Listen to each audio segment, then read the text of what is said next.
অবিলম্বে বিদ্যাজ্যোতি প্রকল্প প্রদান করতে হবে। স্কুলগুলির হোটেল পরিষেবার উপর বিশেষ গুরুত্ব প্রদান করতে হবে।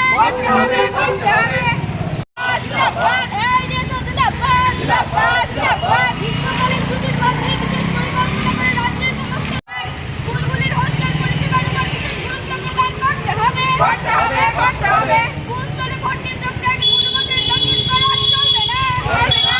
আমরা এআইডিএসও ত্রিপুরা রাজ্য কমিটির পক্ষ থেকে আমরা এখানে এসেছি। আপনারা জানেন এই 1 এপ্রিল থেকে এই নতুন শিক্ষাবর্ষ চালু হয়েছে। এপ্রিল মে 2 মাস এখনও চলে গিয়েছে, এখন পর্যন্ত রাজ্যের স্কুলগুলিতে পাঠ্যপুস্তক এখনও ছাত্রছাত্রীদের হাতে পৌঁছায়নি। ইভেন কি আগামীকাল থেকে আমাদের গ্রীষ্মকালীন স্কুলগুলিতে গ্রীষ্মকালীন ছুটি পর্যন্ত ঘোষণা হয়েছে। তাহলে যে দীর্ঘদিন ছাত্রছাত্রীরা পাঠ্যপুস্তক যদি না পায় তাদের কি পড়াশোনাটা ভালো হবে না খারাপ হবে?